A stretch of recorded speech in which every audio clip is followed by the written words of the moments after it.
As we go to the fourth inning with no score, it'll be McRae, Brett, and Hamlin. You can see these guys come to the plate. We want to bring in another special guest, the one on the left. We talked with Fergie Jenkins yesterday, and today we're joined in the booth by Gaylord Perry. The two Hall of Famers got replicas of the flags that fly over this ballpark and will also fly over the new ballpark starting next year. They were honored before the game. Gaylord Perry is up here with us as the first pitch is hit to center field by McRae, and that's out number one. Well, I'll tell you what, good timing here because George Brett is coming up, and he's going to be joining you and Ferguson in the Hall of Fame in 5 years. And you had the opportunity, I don't know if you call it opportunity, to pitch against him, but also play with him. He's quite a player. Yeah, I was very fortunate to finish up playing with him because I really got to know him personally. I really love the guy playing against him because he's such a competitor. I walked him a whole lot. Don't let him beat you, huh? He's quite a competitor. He knows what to do with the ball, and we finally just started pitching him up and away and let him hit that way. Gaylord, do you like pitching in this park? Yeah, you had a first part of the game before they had all the windbreakers up here. You had to pitch left-handers away very much, but it was a decent ballpark. Did you like the heat? Not quite 115. Well, my thought was, though, the hotter it was, the more you'd perspire, and you could do more with perspiration than most people I knew. I know what you're leading up to, but you dirty old guy, you. Brett, it's a fly ball left field. Gonzalez racing over for it, and that's going to put George away for the second time. You keep pretty busy these days. Once you get that HOF, that Hall of Fame behind your name, boy, you get called on to go a lot of places and see a lot of things, don't you? Yeah, you do. It's been very busy the last 2.5 years, and I look forward to it. I'm going to kind of back off a little bit now. Since George and Nolan's retired, I'm retiring from the old-timers game today. Oh, this was your last old-timer game as an active participant? Yesterday was my last one. I want to retire with George. What are you going to do with that jersey? Hang it up in the closet. If you haven't seen it, he's got one that's got the logos of every team he played for in the major leagues, and it makes it kind of heavy, doesn't it? Well, yeah, it was 8 of them, so. I was going to say, if you'd have moved once more, you'd have to start using the side panels. I was trying to, but couldn't get nobody to let me do it, you know. I really loved the game, and I was very lucky to play 22 years up here, but what a game to play. You meet so many good friends that way. I still have one of the T-shirts they gave out on the night you got to 300 that said Gaylord Perry 300 wins is nothing to spit at. I don't know where they got that from either, but that was a great shirt, and we had a lot of fun with that. Well, there's the flag that flies in this ballpark in the left field corner, and Ferguson Jenkins down the right side. Hamlin fouls it back. 1 ball and 2 strikes.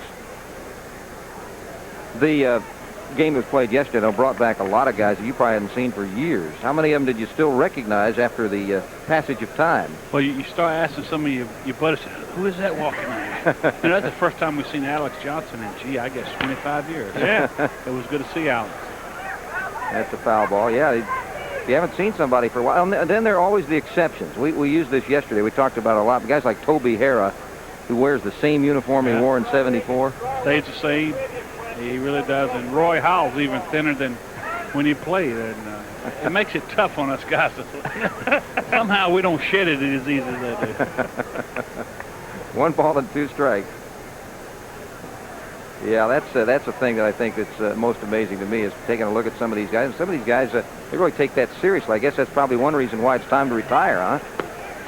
Yeah. Gaylord, as we watch a young man named Dreyer pitch on the mound, this is your last visit at this park. Will you tell us, yes or no, whether you were always Dreyer or whether it was a little wet once in a while?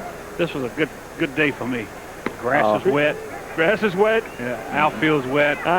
Nice humidity? Yeah. So they couldn't blame it all on me that day. A little Mr. Rain would be even better, you know. 3 balls and 2 strikes, 2 outs here in the top of the 4th. There is no score as Hamlin pops it back into the crowd. You know, I perfected the puffball here. Yes, of course, with the rosin on the back. And the umpire will come out and he started complaining about it, about the puffball. I said, look, you bitch about it being so wet. Now I got it dry and you're bitching about it now. So what do you want me to do? He just threw his hands up and walked back. And what can they say? There's nothing in the books on that. I knew the umpires better than anybody. Who was the best searcher amongst the umpires? Oh, probably Bill Kunkel. And 'cause we even did commercials together. And he was a fun guy to do with. In fact, we did a commercial in Cleveland one time, and Ray Foster's the catcher, and they came out and examined it during a commercial and went back and said they found nothing. The next day I was pitching and look up, and he's the umpire behind the plate. About the 5th inning, he comes out and goes right through the commercial. There's a high pop back behind the plate, and that'll be in the stands off the bat of Gaetti. I was amazed. Back in the 70s, there was a wonderful commercial for Gillette hairspray, and it was the wet look versus the dry look, and I was always amazed they never got you to do that. Well, I tried that. I tried Vaseline, KY jelly. They were never baseball fans. They didn't like baseball, evidently. No balls at a strike here to Gaetti, who singled the first time. The only hit so far for Kansas City. Nothing in 2. They made a good pickup when they picked up Gaetti. He's done, got some big runs for him.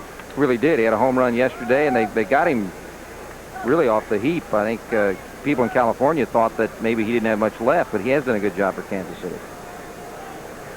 That's what 7 clubs got me for. They said that about you. 7 teams said, well, he doesn't have much left. And the 8th one was right. Yeah, the 8th one was mean. I said, that's enough. No balls and 2 strikes. Well, you broke in with a great, while we look at the pennant race with the Giants and the Braves, you broke in with a great San Francisco contingent, didn't you? Oh, I surely did. You had Mays in center, and you had the Luz out there, and then Bonds came later, and McCovey at first. Cepeda was there for a while. Jim Ray Hart. Marichal. Yeah, played with a lot of them. Gaylord Perry's been our guest. I want to thank you for stopping by, Gaylord, and congratulations on the rest of your life off the old-timers game. Thanks very much. Go find a dry seat, Gaylord. All right, buddy. We'll be back. We will introduce the all-time